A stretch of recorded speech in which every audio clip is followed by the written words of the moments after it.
Hello and welcome to the webinar. We are going to get going in just a few moments.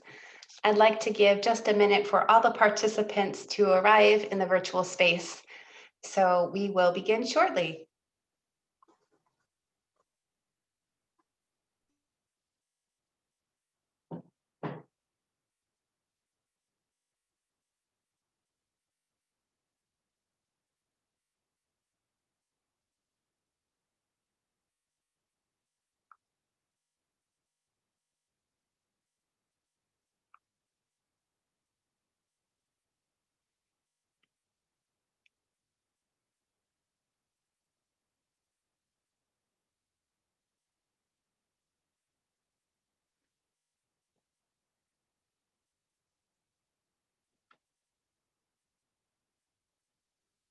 Good afternoon, everyone. I'm Stephanie Schwartz-Bailey, the Education Program Manager and Preservation Consultant at the Conservation Center for Art and Historic Artifacts. I'm pleased to welcome you to this second of 3 webinars in a series of programs offered in partnership with colleagues in the Florida region who are in just a moment going to introduce themselves. The Conservation Center for Art and Historic Artifacts is a nonprofit, full-service facility located in Philadelphia. We have since 1977 been providing preservation and conservation treatment, site assessments, education, and leadership in the cultural heritage sector. As it has it, the year 2020 was to be the debut of the Conservation Center for Art and Historic Artifacts South, in which we were going to expand some of our in-person services to Florida. But until it is safe to travel again, we are really delighted to reach you virtually via webinars like this, remote consultations, and sharing of resources. Before we turn the program over to our speaker today, Laura Hort-Stanton, Executive Director of the Conservation Center for Art and Historic Artifacts, a few introductions. And then I'm going to come back actually at the end of the webinar to moderate any questions that you want to pose to Laura into the chat box. So I'm going to turn over the webinar now to Carmen to say hello. Carmen? Thank you, Stephanie. Welcome, everyone. Stephanie, do you mind putting the slide forward for me? Yes, of course. So I just want to thank our partners. Just to let you all know, this is a collaborative project between the Florida Association of Museums Foundation, the Society of Florida Archivists, and the Conservation Center for Art and Historic Artifacts. And we just want to thank our other partners as well, Florida Humanities, Visit Florida, the National Endowment for the Humanities, and Florida Department of State Division of Cultural Affairs. Can you hit the next slide, please? Just to follow up, we will have a survey that we will email to all of you. It literally only takes like 2 minutes to complete, but it does help us understand what programs you'd like to see in the future, as well as how we can improve upon programs that we're offering. So I do ask that you just take a couple minutes to fill out that survey for us.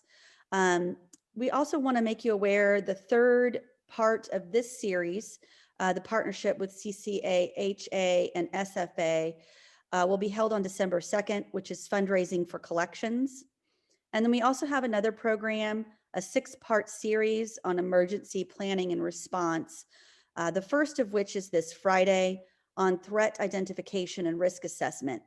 So we hope that you could join us for some of those programs. You can learn about all of our programs on our website, flamuseums.org, or you can visit our Facebook or Twitter. Our handle there is FLA Museums.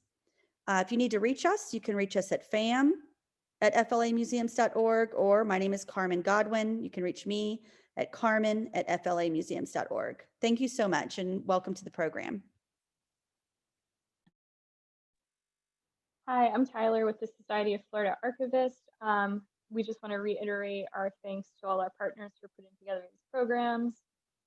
If you're not involved with the Society of Florida Archivists or you're interested in becoming, we invite you to check out our website, our social media accounts, and if you have any questions, email us at the address listed there. Thank you. Thank you, Carmen and Tyler. I am now going to stop sharing my screen and allow Laura to do so. All right, well, thank you, everybody. I'm so pleased to be here with you all. Let's just see if the technology works for me there. So hopefully you're all seeing my screen now with our intro slide. And let me just see how, all right, and I can advance it. So that all works well. Well, I'm so glad to be here today with everybody and for this wonderful partnership with Florida Association of Museums and Society of Florida Archivists. It's really wonderful to work with such great partners and have our funders supporting us in this work. I know Stephanie told you just a moment ago a little bit about CCAHA, as we call ourselves for short. Some people have even said CAHA, but I'm not sure I love that abbreviation. But this topic is so core to what we do in advocating for collections, and especially during these challenging times that we're having. And I started to think about this topic and the work that we at the Conservation Center do in terms of advocacy many, many years ago, and realized that it's core to so much of what we do, and it's core to so many of the partnerships that we have with organizations. So what I hope to do today is to chat with you a bit about some resources to help you think through advocating for your collections, for collections care in particular. And a lot of the resources would apply to other aspects of working in a museum, library, archive, historic site as well. So feel free to extrapolate from this information, use it for what you need. I'm glad to see in the participant list, there's some folks here that I know, so it's so great to see you and thank you for joining us. And I hope to get to know the rest of you over the course of today and into the future. That said, as we go through our presentation today, as we talk through this, please feel free to ask any questions in the chat box. I'll do my best to monitor that and answer as we go along. But if I miss anything, there's certainly time for Q&A at the end, but that chat box is the best way to reach us for those questions. So again, when we were chatting about this webinar series many months ago with our friends at FAM and SFA, we suggested this is one of the potential topics. And even though I just said it was core to what we do at the Conservation Center, I hesitated just a moment on this topic because it's difficult at the best of times and even more so now. But after some reflection, I thought it was important that we have the opportunity to have this discussion as a community and give us this platform for some shared resources, quite frankly, because it can feel so much when you're trying to think about advocating internally in your organization or externally, like you're floating on an island by yourself. When you Google the word advocacy, almost all the literature and resources that show up are focused on making your external case or working with legislators to make your case for funding or lobbying efforts. This, of course, is very important to do and something that we should all have in our toolkit. But internal advocacy is also very important. And this idea of internal advocacy, as I mentioned, is our focus today. So how do we work to get support from our administrators, from our board of directors, if that's your governing body, if you're at a university, from deans or provosts, basically whoever the powers that be are in your collections care and management universe? How do we get their ear and how do we get them to understand the crucial components of our work at your institution? So when I talk about collections in this context, as we're going to go through today, I'll talk about collections and I'll talk about collections care kind of interchangeably.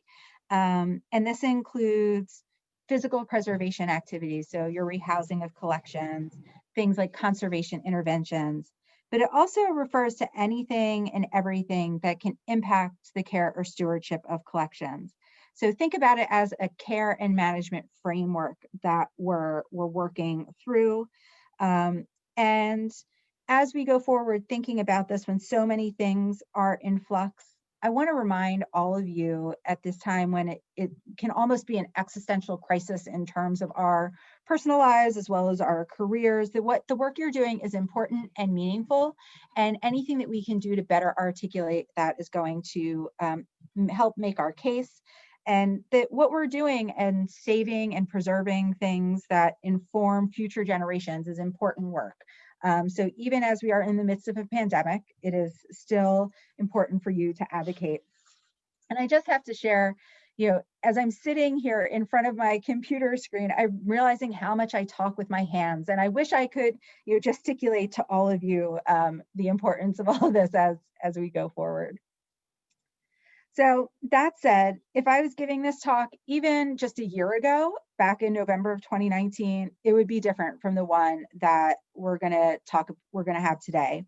And what advocacy looks like now is very different in light of a global pandemic, in light of massive state and institutional budget cuts that are happening, and in light of the social justice movement, in fact, that's taking place all over our nation. And our place in the world is very different than it was 8 months ago, 9 months ago. And as we move forward in today's webinar, it's important that we acknowledge that and put ourselves in that framework going forward. I won't pretend today to be able to give you all of the answers, but I do hope that we can collectively walk away with some tools for thoughtful development and deployment of your advocacy message in this changed environment. As I mentioned, please ask any questions as we go through. But wanted to start with a poll to ask you a question. And if Stephanie, if you could pull that poll up, I'd appreciate it. So do you think of yourself as an advocate? When you signed up for this webinar, did you think of yourself as an advocate? So you could take just a quick section to fill that out. That would be great. And so what are our results? All right, so most of you said yes, that's really great. So as a follow-up question, we'll close that. I had a second poll that I wanted to ask you, and Stephanie, if you wouldn't mind pulling that one up. Yeah, just 1 second.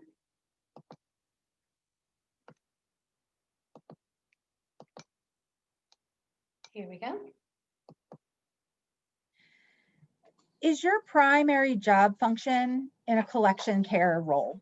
So when you go to work every day, are you doing collections care work? And that can be yes, no, maybe you're in a more of an administrative role, or you're an educator, or are you one of those folks that you work at a small institution, you're wearing multiple hats, so you're doing a little bit of everything, which is so many of us on a day-to-day basis.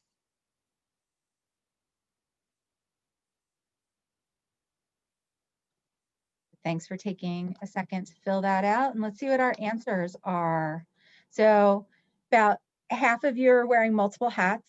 I get that. I've been there, done that, having one of those jobs where you go from giving tours to the public to being in the back of the house, doing things with the collections, to doing paperwork. Some of you are primarily in a collections care role, and a couple of you are not. So I think there's a little bit of everything here, for everyone here. So I was so pleased to see that so many of you said yes, that you think of yourself as an advocate, because that's the first start in doing great advocacy work, that you think about yourself in that way. And I just want to confirm that all of you really are advocates, even if you don't see yourself as that way.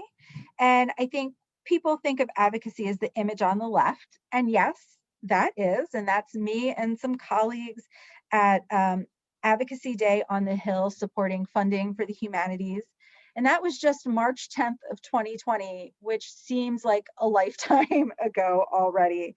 But I also want to confirm that advocacy is also the image on the right, which is just two people talking and sharing ideas and collaborating, being open to learning, having discussions and compromising. And that in itself is a form of advocacy. Or more realistically, unlike the photo on the right, it's probably looking a bit more like this today, just like we are in our webinar here, as we continue to communicate in digital and electronic formats. And I'm not going to sit here and try and sugarcoat this for you. Advocating when you can't sit across from someone and look them in the eye is more difficult, but it is not impossible. So here are some other tools. So poll number 3, I have an open-ended question for you, and I hope that you can answer this question in the chat for me. So think about pre-pandemic. What were the collection stewardship challenges that you or your institution were facing before March of 2020? You know, what was popping into your life at that point in terms of collections? Oh, didn't want to go forward. So apologies, I know I just stopped sharing. And that was an error on my part. So let's see if we can't get that going again.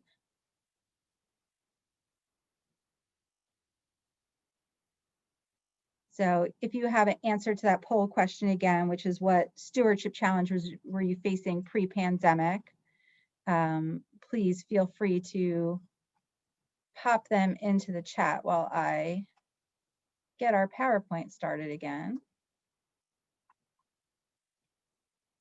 And I'm having trouble seeing the chat while the PowerPoint is up. So Stephanie, is that something that you can, oh, I got it now. So expansion, thank you.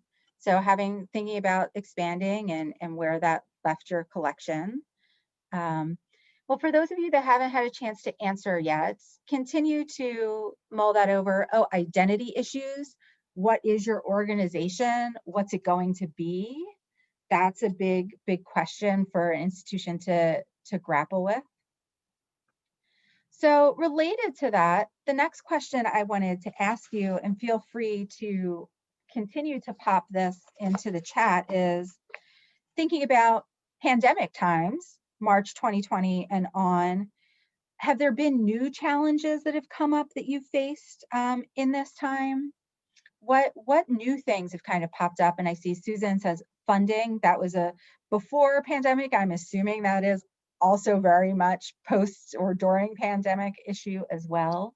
So has there been anything new that has popped up for you during this time? Again, feel free to put those in the chat, but we'll continue to address anything else that you might mention there. So many of you have persistent challenges. I know that, even if you haven't had a chance to share it in the chat yet. But current events might have brought up new issues or perhaps amplified what was already there. If you're already having identity issues as an organization, and now in this post-pandemic world, or hopefully soon post-pandemic world, you know, thinking about what's your organization going forward, or as funding is being cut across the board, how do you continue to work on that? So think about this in terms of why do we do advocacy work and why do we advocate? We want to make sure that our governing authority, whatever that is, understands what we do and why it's important. Many times board members aren't coming from the museum, library, or archives world, and they have other expertise that they bring to the table, and that's why they're there. Ideally, we advocate so that we're not necessarily going into crisis mode when an issue arises. And right now, so many of us really are in that justification mode. Why is what we're doing in collections important in the current landscape? Why can't we capitalize collections for their monetary value? How is the work of collections care and preservation relevant if people aren't visiting your museum or going to the archives? And advocacy in and of itself is all about relevancy. How are you relevant to your organization? How are you relevant to the leadership within your organization? And how are you relevant to the broader world, your mission, so on. So first tool that I want to give you, and we will be able to hopefully, I did not get this to Stephanie in time, but share a resource list with a lot of these tools afterwards that we can mail out.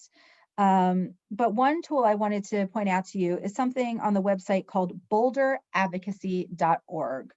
And this is targeted, this tool that they have is targeted more towards grassroots political and social activism, but we can apply it to the same framework to internal advocacy strategies that we might use. So looking at the world of external advocacy for framing our approach to our internal work to collections and collections care can often be very, very helpful and useful in the long run. So on this website, they have this tool called Act Quick Advocacy Capacity Toolkit. And it's a great toolkit because it asks guiding questions to see if your organization is even ready for advocacy. And you can also do this if you have a small department or if you are, a party of one doing this work. Are you ready to take on advocacy? Again, it's focused on the external part, but think about using it internally. And we can take many of the tasks that they describe and apply it to our internal advocacy work.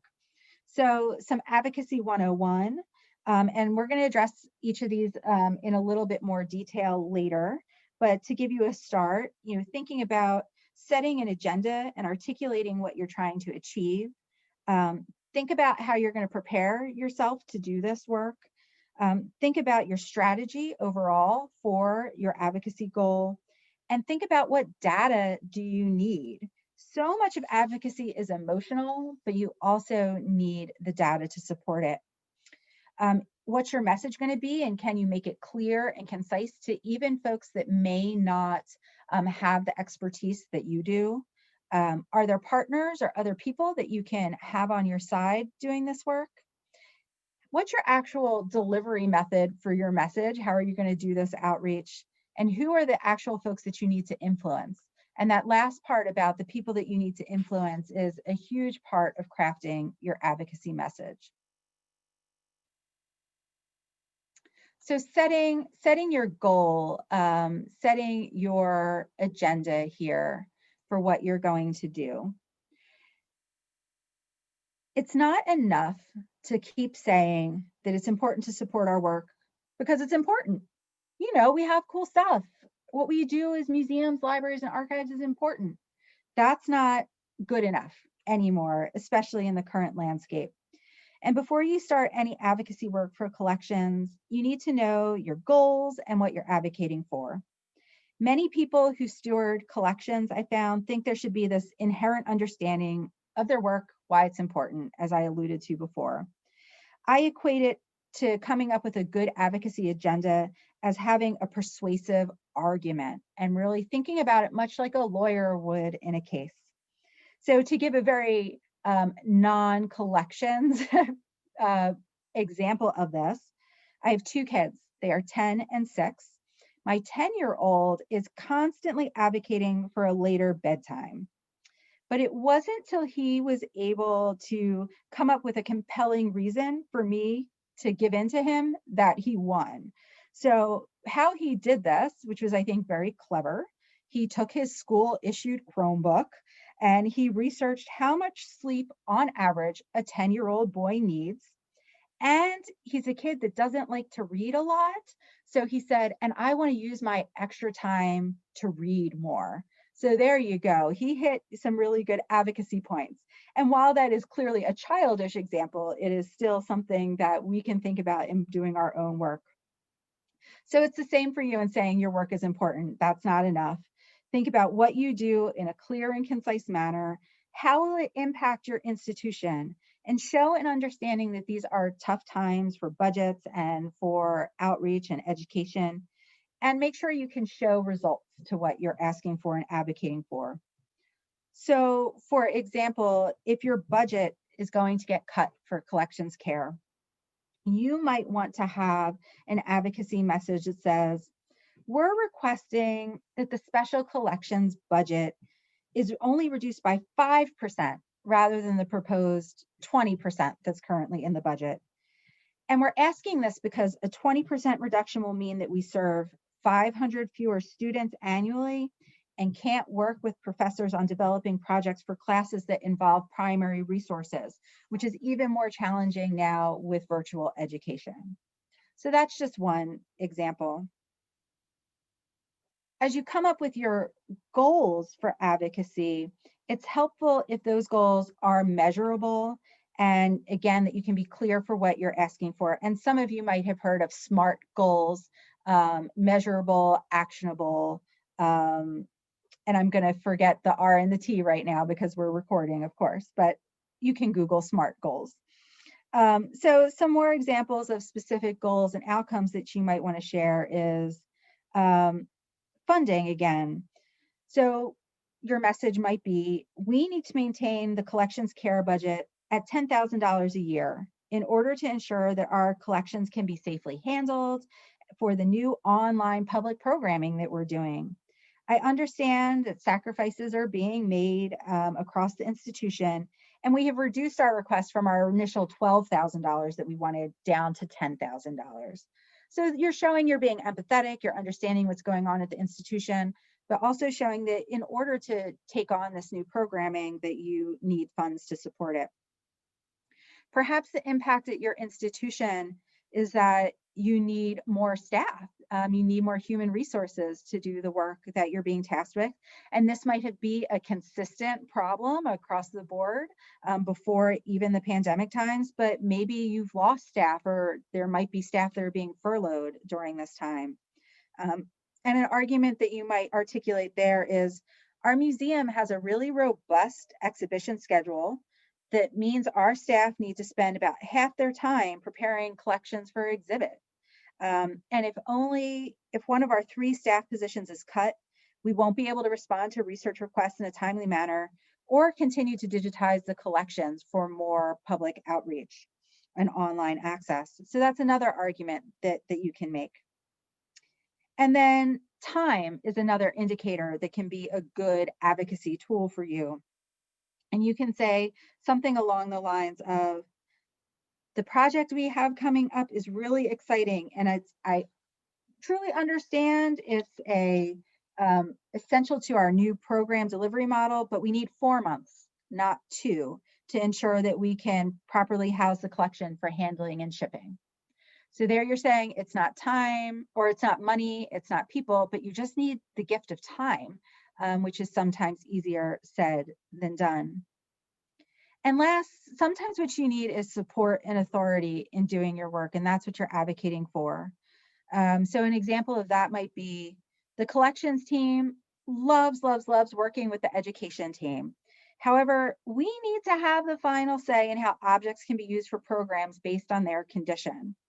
We would like to have everyone from the decision-making tree, have everyone work together to know that the decision-making on that part comes from our department in collections. And your issues are likely much more complex than some of the examples that I just gave, but at least it gives you a starting point for articulating the issue as well as potential solutions when you're doing your advocacy work. So as you're developing your agenda and thinking about your advocacy work, you have to be prepared. And much like a chef might do their mise en place when they're getting ready for dinner service, and at least here in the Philadelphia region where we're located, there is no indoor dining right now, so this makes me wistful to think about this. But you have to have, when you're doing advocacy, you too have to have all your information gathered from the right places, just like a chef prepares before making their meal. Do you know what the landscape is inside and outside your organization? So what are other similar institutions doing? What work has already been done that you can point to? For example, think about something that you want to get a grant to support the inventory of the Smith collection of paintings and have an item level conservation assessment. If you were trying to make that advocacy case, it would be really important for you to know that a survey that was already done 10 years ago prior to your arrival at your institution. It doesn't mean that it's not valid to do it again, but you have to have your justification prepared, and you really don't want to go into any advocacy work being blindsided by not having all the necessary tools in your toolbox. Also, who at your institution has skills that can help you make your case and has knowledge of what outside resources are at your disposal, or might have the institutional history to help you do this work. And at this point, I just want to acknowledge how frustrating it can be to continually have to advocate for your role at your institution and for your work. It would just be lovely if everybody understood why what we do is important, but that's not always the case. And sometimes we have to think about, what are we even making the case for? Is it resources? So that's money, time, staffing, or is it something softer? You want attention paid to the work that you're doing. You want acknowledgement that what you're doing is important. We're often fighting the role of, or the cliche, I should say, of the dusty archives or the behind the scenes at the museum. And it's hard because, donor credit or linkage might not be as visible in the collections work we do. And it might also, in a more cynical vein, be tough because when an institution's finances are stretched thin, the parts of our work that aren't public facing are vulnerable to potentially being cut and thought of as non-essential services, when we all know the collections work is essential to so much of what else happens at our institution. There's a great article, and again, I will put out a resource list for you all that includes it. But a woman by the name of Elizabeth Morgan wrote an article called "Delivering Value for Money: Why and How Institutional Archives Should Market Themselves to Their Internal Publics." It's a real snappy title there, but but in that paper, she writes, and I'm just going to read you a quote really quickly here. She says, and this is again focused on archives. She says, "In this situation, the archive can't afford to be considered a peripheral luxury that makes no significant contribution to the core work of the organization. It's not enough for staff of an archive to assume that decision makers understand the value of archival records and share their commitment to preserving this resource." So that's the same thing. You can insert museum collections for archives or library special collections for archives and get the same sort of thing, same meaning. And it requires that everyone in leadership understands what you do. On CCAHA's website, which is ccaha.org, we have an advocacy toolkit there that, again, will be on a resource list that we send to you. And in that introduction, we wrote, and I'll quote one more time, and then I'll promise I'll stop quoting at you. But it says, "The public entrusts cultural organizations to serve as guardians of this material evidence, with the expectation that organizations will model responsible stewardship of collections. This complex task requires the attention of all staff members and the cooperation of visitors and guests. Collections care activities include oversight of administrative and management policies, finance and budgeting, building system design and controls, appropriate handling of collections, and treatment of objects when necessary." So what all this means is, to your advocacy work, you have to think about how collections care fits into your institution's mission and be, again, ready to articulate that. So is preservation included in your mission statement? Do you even know your mission statement by heart? I know most folks don't. So take a look back at that and see, are collections reflected anywhere in that? And here are just a few examples where these institutions have, preserve and collect and exhibit and display, all there, right, written into their mission statement. But also look at your vision statement and see if there's anything core to your mission there that you can have.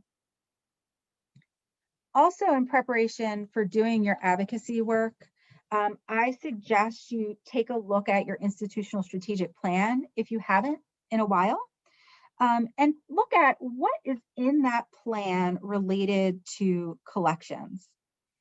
And it very well may be that it's not even explicitly mentioned in there. But if collections or collections care aren't explicitly mentioned in your institutional strategic plan, kind of read between the lines, and where do you see collections fitting in? How does the work that you do make the goals that are outlined in that strategic plan attainable for your organization? And I say this because the strategic plan is your institution's guiding document. And it was hopefully collaboratively developed. Hopefully you had a say or a part in it. And it guides just about everything that your executive director, dean, provost, or your board members do. For me in particular, I know I use the Conservation Center strategic plan to keep me on course and to constantly remind me of our core shared goals. And it's also the thing that I'm responsible to report out to our board of directors on. So showing relevancy to those goals, and you have then a basis for a good advocacy argument. So think back to the goals, think back to how you can be part of it. And anything that you can help move some of those things forward, we'll put a check mark in your column. And again, I hope you're as lucky as these two sample organizations that I have up here on the screen to have your collections goals so clearly articulated in your strategic plan. And I guess as you think about strategy, you also have to think about what are your tactics for getting your message heard. Do you really know and understand how decisions are made at your organization, both the formal way, and everybody knows there is always an informal way that decisions get made. You know, there's always that back channel, whether we like to think about it or not. So who are the decision makers that need to hear your message? We can sit here and cry in our tea all we want about how the roof is leaking on our collection storage space, but who's in charge of not only funding, but prioritizing the list of capital projects? Is that the head of facilities, if you have that position? Is it a board member that's the head of the facilities committee? And what compelling information does perhaps the director or board chair need in order to make the case to a particular board member for prioritizing your project or the thing that you're asking for? Also, another part of your strategy or your tactic that you need to think about is to understand the budget process and the timeline at your organization. And that might have been shifting a lot now because of COVID, but find out the timeline because it's hard to make changes once that budget is passed. So for example, if I have a board meeting in July to look at the second half of my organization's fiscal year and make adjustments, please don't come to me on August 15th with a suggestion for changing the budget. You know, that's too late. You know, the board has already adopted and changed that. And hopefully you have some transparency at your organization for that budget and the budget timeline, so you know when you can make your financial case. Also, I encourage all of you to be flexible in what you are asking for and your strategy for achieving it. It's very rarely good to go for the Hail Mary and have that hill you die on. Don't go all or nothing. Think of different scenarios that might play out and how you may address each of those scenarios. One of the best tools that you can have in your planning kit is a preservation plan. And this is just an excerpt from a sample of one plan. And much like an institutional strategic plan, this is a plan that's specifically for the collection that maps out what you hope to do in the next 3 to 5 years. If you don't have a plan like this, and if you still perhaps are working remotely or part of the time remotely and have a little wiggle room in your schedule, I encourage you to think about developing a plan like this. In a preservation plan, you're going to outline activities that you hope to accomplish for collection stewardship over that set period of time. You need to articulate why they need to be done. You need to have outlined your desired outcome and identify the required resources. So in this example here that we have up on the screen, this particular institution wants to have a photograph conservator come in to take a look at a particular collection so that it can be digitized. and can deal with the collection as need be. They've outlined that 68,000 prints and negatives are safely transferred and rehoused into better collections housing. And they've identified that they're going to go for an NEH grant, and thinking about that there are staff resources and time and supplies that are needed. They've outlined that who's the lead, it's the preservation archivist, and who else might be pulled into this project, who are the other stakeholders and collaborators. At CCAHA, we've developed something that we call our impact feasibility rating that helps to prioritize things, and it's a scale of 1 to 5. On a scale of 1 to 5, what impact would this have on your collection or your institution?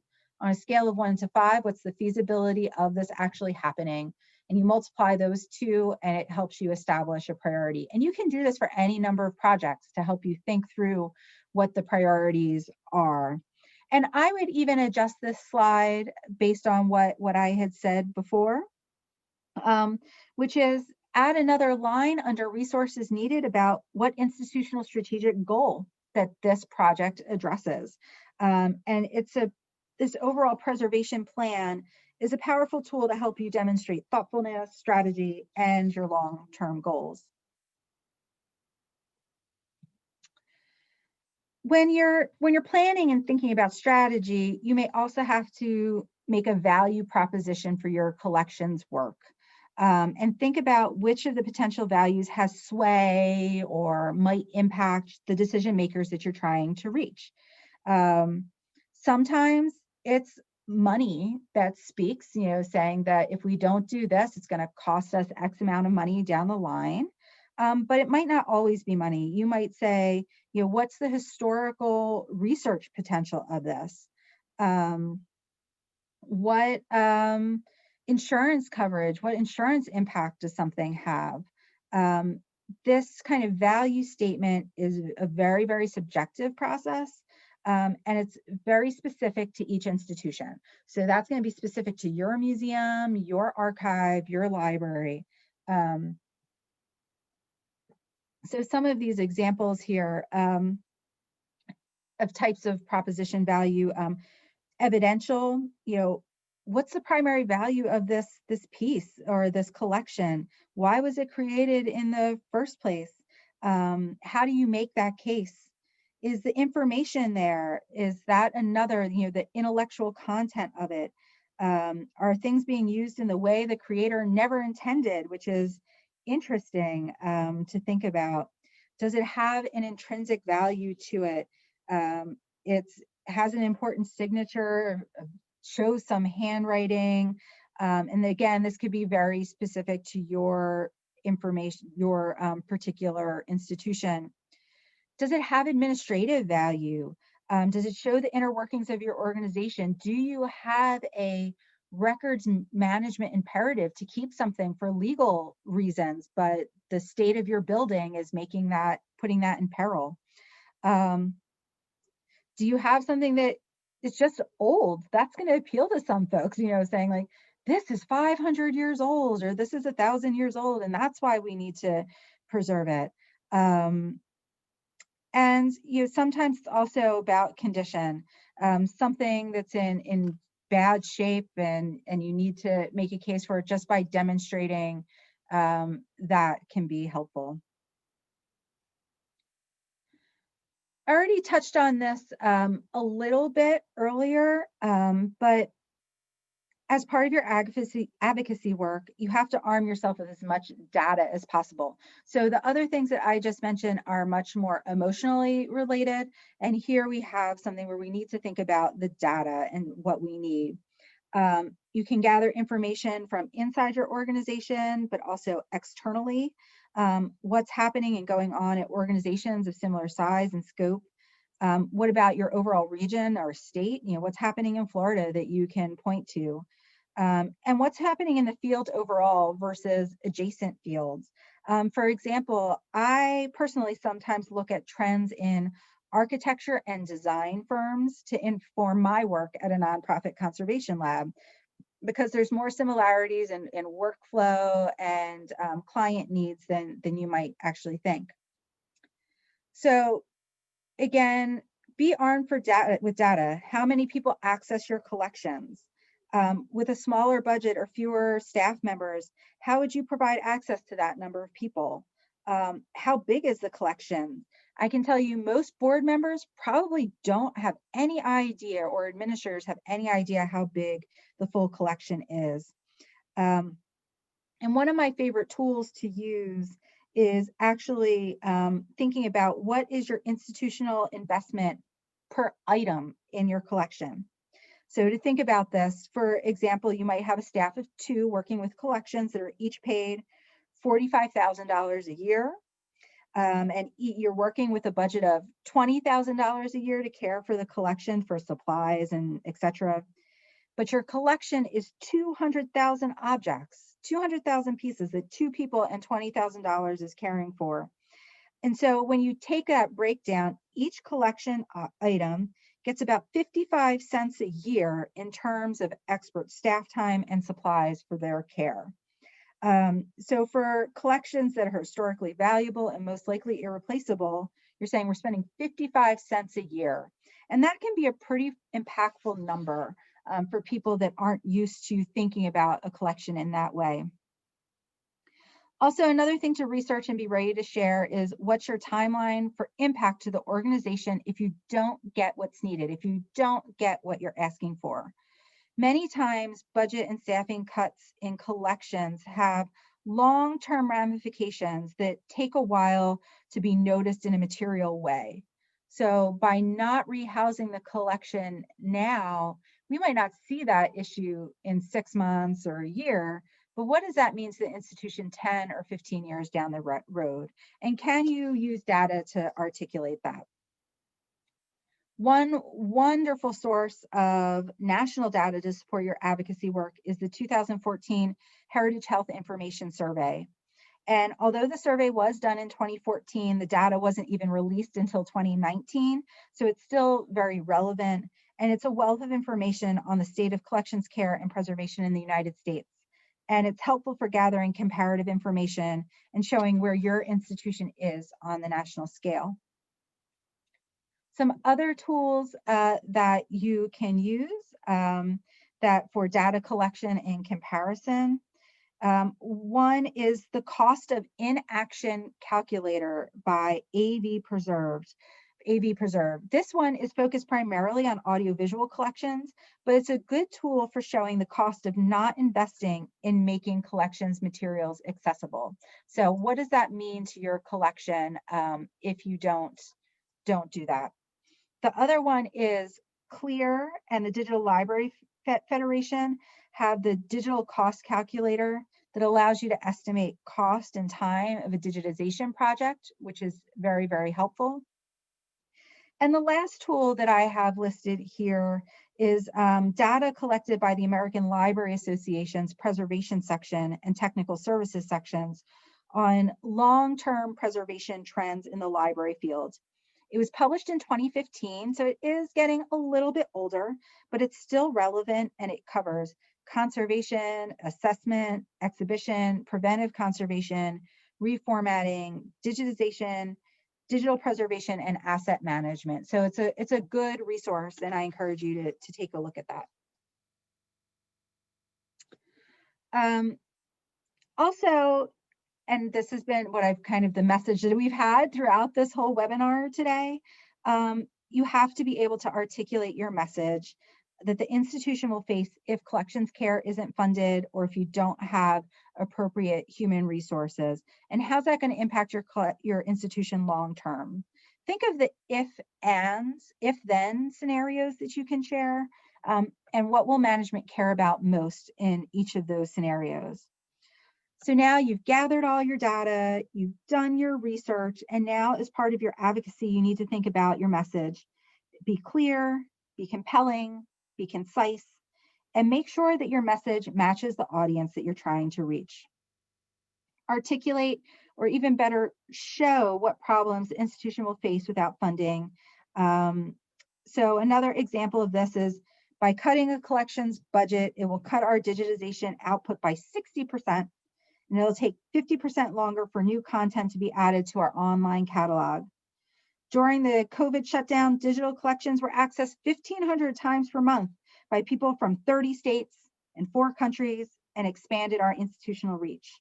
The online collection is a valuable research, programmatic, and marketing tool for the museum and needs to be sustained at current funding levels. So here we've used data, we've used information, we've been persuasive, we've looked to our institution's future goals to be helpful in our messaging. Another potential message that we have is our team of conservators are innovators in the field, drawing interest from both the scientific and the cultural heritage community. Their work is essential to our outstanding exhibition program as they ensure the collections can be safely made accessible to the public. Their work also brings $500,000 in grants and contributions annually. A staff reduction of 10% in this department would have ramifications internally and externally, and building up the depth of professional knowledge would take 7 to 10 years to rebuild. So again, be clear, be thoughtful, be sure of your stance. And I know we're running out of some time here, and I want to leave a chance for some questions at the end. So we're going to go through some of these last things relatively quickly. As I keep mentioning, think about your audience.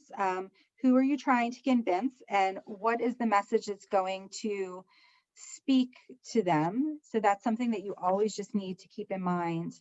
And if you're still thinking about how to craft the message for that audience, I suggest that you play a game of Collections 20 Questions. The questionnaire and these questions come from that advocacy toolkit that CCHA developed that I mentioned before, and that I saw that Stephanie put a link to in the chat. Thank you for doing that, Stephanie. And that was developed as part of an IMLS Connecting to Collections grant. And what this questionnaire does is it helps you to describe your collections and how they serve the interest of your visitors and supporters. Add to or change these questions to suit your institution. But again, they can help with that messaging. They can help with the refining of your audience. So for example, question number 3, how do we fit into local, regional, national, and world contexts? Question number 5, what's extraordinary about your collection? And can you articulate that? Question 7, how do the collections impact your visitors? And how can you make that case? Or question number 10, how do you go about discovering how you're serving your audiences?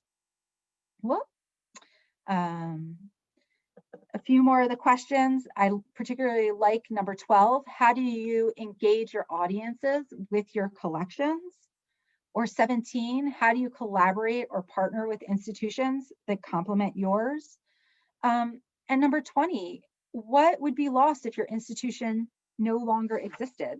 I mean, these are big questions that either as an internal team or with board members, it's a great thing to think about.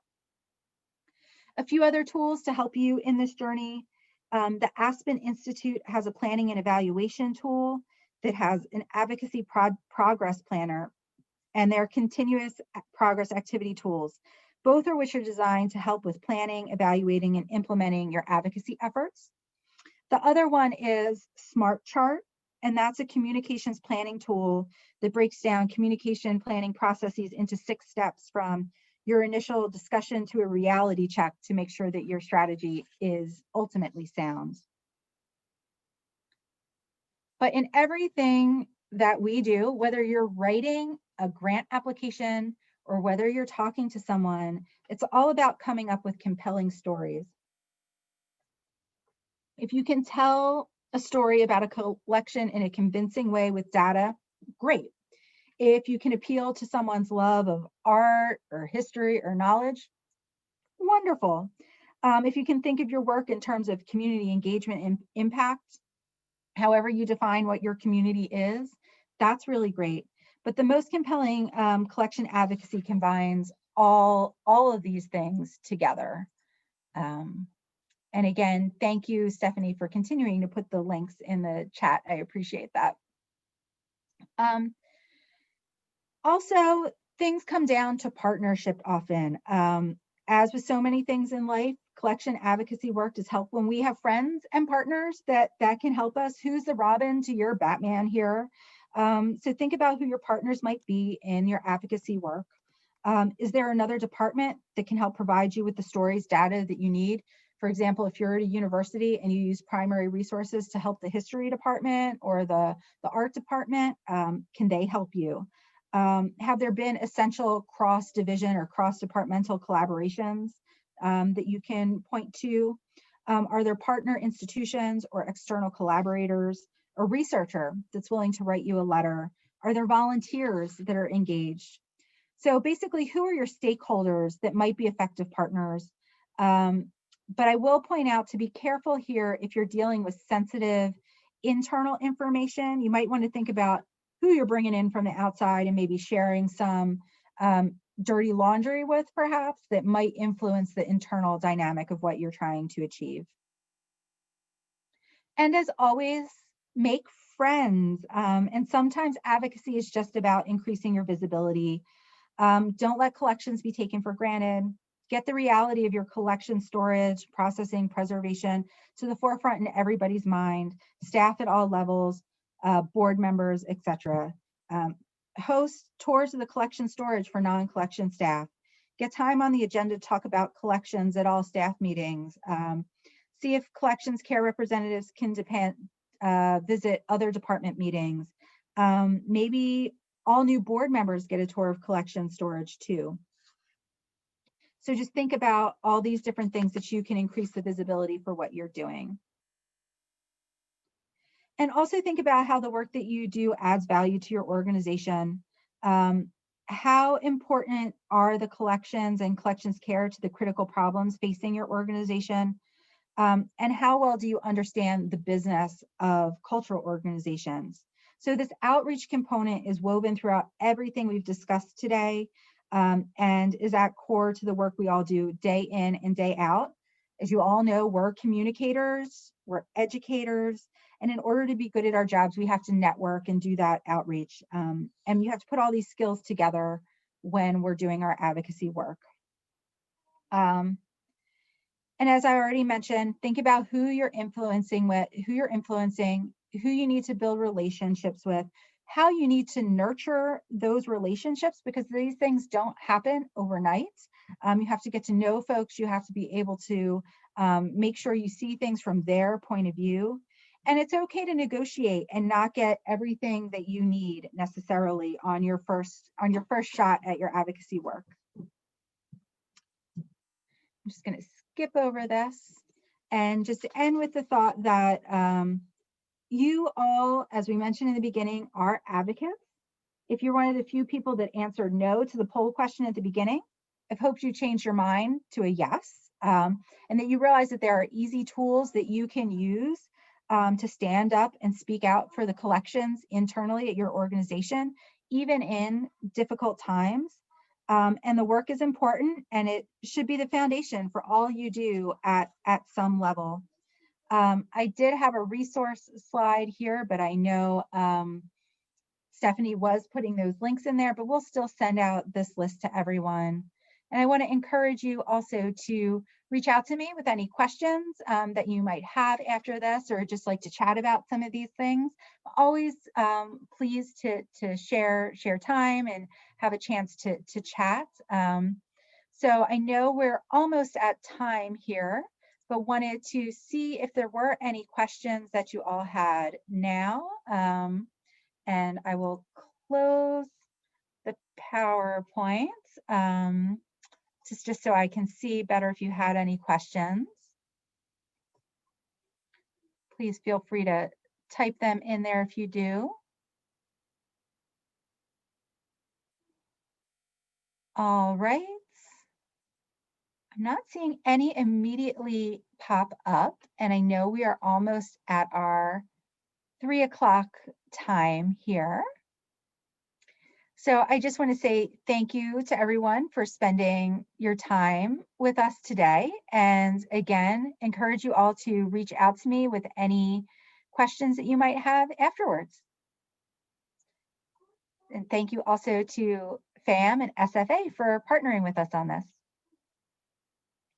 Stephanie, were there any closing things that you wanted to say? Laura, I hope it's okay that I put your email directly into the chat box. So folks do have that if they'd like to copy and paste to reach out. Great. Well, thanks everyone. And I hope you have a great rest of your week. Thank you.